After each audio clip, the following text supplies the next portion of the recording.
hope, a yellow ribbon placed around a telephone pole. John Palmer reporting from earlier today, all the various reactions in political and social circles, and it is easy to think that this coverage is all about the son of the former president. It is not. There are two families in Greenwich, Connecticut tonight who face the very real possibility, very real fear that two daughters from the same family are gone. Carolyn Bessette, the new wife of John Kennedy, and her sister, 16 years her senior, Lauren Bessette, investment banker. Lauren, part of a pair of twins. That leaves one daughter, her twin, surviving if the fears are confirmed.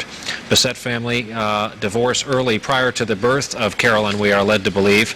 She's 33 and at St. Mary's High School in Greenwich, Connecticut was voted, quote, the ultimate beautiful person by her classmates. Always has been looked upon and seen that way, was the envy of the female world. Anyone will tell you when it was clear that she was seriously dating the scion of the modern-day Kennedy political family and wing, John Kennedy. Arguably anyone's shoe-in, certainly the tabloids and the glossy magazines for the clearly the best-looking man on the known world, at least in the West. The family that is dealing with that incalculable sadness tonight has not been forgotten. Cars were seen at the father's house in Greenwich, Connecticut. The mother, who has been, Mrs. Freeman, has been living in various places, including Connecticut, not reachable. No one has been able to reach her in quiet and solitude all day. Of course, the Bessette family, through no fault of their own, is married into this Kennedy clan. As NBC News correspondent Rahima Ellis is about to tell us, she's married into this American family in a way formed by tragedy. Tragedy has haunted the Kennedy clan for generations. In 1944, Navy pilot Joseph Jr., the eldest son of Joe and Rose Kennedy, was killed in a plane crash during World War II. He was 29 years old. 4 years later, his sister Kathleen was also killed in a plane crash. She was 28. With Joe Jr.'s death, his father's political dreams fell to John Fitzgerald. Once in the White House, he and Jackie had a son, Patrick, who was born prematurely and died in the summer of 1963. Patrick is buried near his parents in Arlington National Cemetery with a sister who was stillborn and never named. The family's personal tragedy soon altered America's political landscape. On November 22, 1963, the nation's 35th president was assassinated in Dallas. The president died approximately 25 minutes after the attack took place.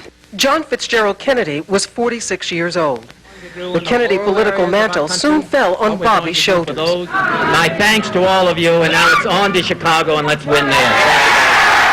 Campaigning for the presidency in 1968 with Ethel at his side, Bobby was assassinated in Los Angeles.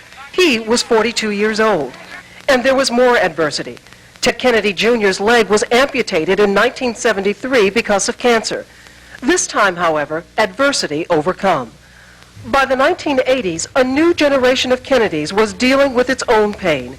In 1984, Bobby and Ethel Kennedy's son, David, died of a drug overdose in a hotel near the Kennedys' vacation home in Palm Beach, Florida. In 1997, another of their sons, Michael, died during a New Year's Eve skiing accident in Aspen, Colorado. He was 39. And now this, in the waters off Martha's Vineyard, the latest ordeal for a family that has endured so many of them over the years. Rahima Ellis reporting. We are 17 seconds into the 10 o'clock hour here on the East Coast. By this time last evening, the arrival had already been expected of a small plane carrying John Kennedy, Carolyn Bessette, Lauren Bessette.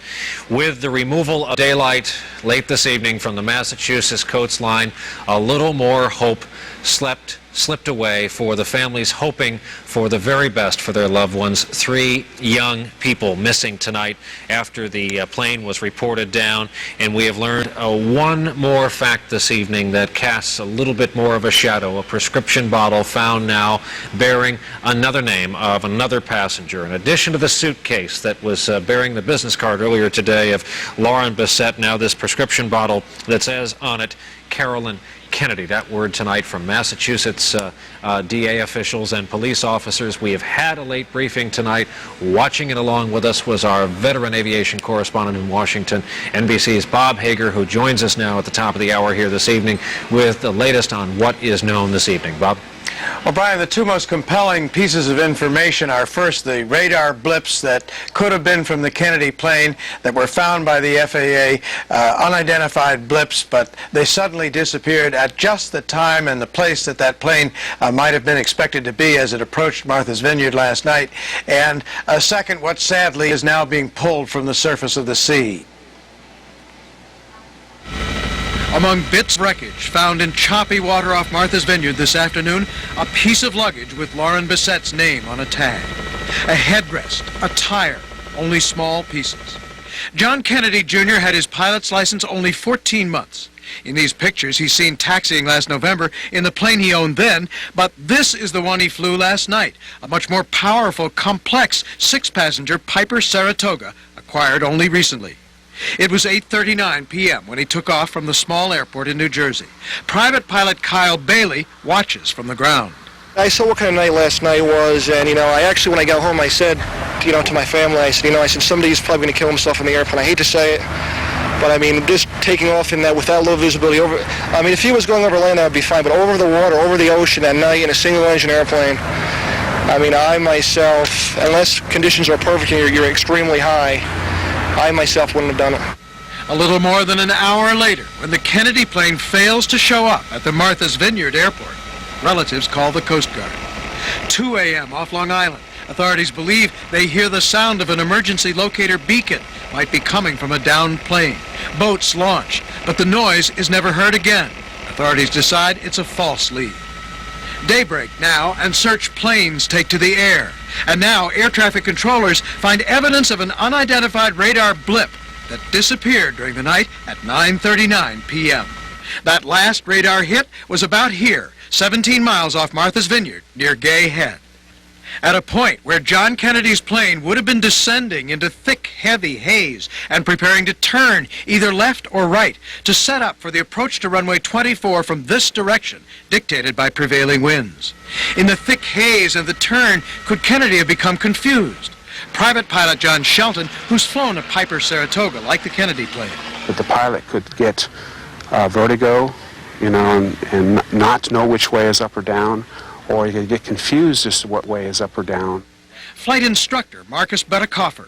In a case like this, you got to rely and believe what the flight instruments tell you and act on, meaning basically fly the airplane and act on what the instruments tell you. And this afternoon, the grim finds. Wreckage washed to within 200 yards of shore off Gay Head. An eyewitness to one find, Chris Urbetta. As it came in, we noticed that it was a piece of luggage, and a friend of mine who we were with pulled it in, and we lifted up a little Velcro name tag, and it turned out to be Lauren Bissett. Lauren Bissett, the sister-in-law of John F. Kennedy Jr., and then the Cape Cod District Attorney added tonight that a prescription drug bottle had been found, or a container with the name of Carolyn Kennedy on it, John F. Kennedy's wife. In addition to that, other personal items have been found, a cosmetic case, a pedal cover that looks as though it was a cover for the pedal of this particular model plane, the landing gear with a whole tire attached to it, and a seat, again a seat that can be clearly tied to this plane. All of this grim tonight as the search is now confined to the boats at sea and particularly a helicopter with forward-looking infrared rays that can detect the differences in temperature in the water, a search for survivors, or on the grim side, a search for human remains. Bob, the question has been asked all day by people just tuning in, hearing more about this aircraft, single engine. Perhaps it's a good time to go over the pros and cons right now. Why would a person of means and a person who has taken the time and effort to have flight lessons choose a single engine airplane over a twin engine airplane? Well, it was an expensive single engine airplane. It was a $200,000 plus single engine airplane. Used. So although it's single engine, it's a good one. I'm sorry, what was that? I was saying it for a used aircraft as well. Yes, indeed. And it's a powerful plane, and I think you wouldn't, as you were stepping up, he's a new pilot, he's just been flying for 15 months, so you wouldn't want to tackle something that was a whole lot more complicated than that plane. This plane is complex.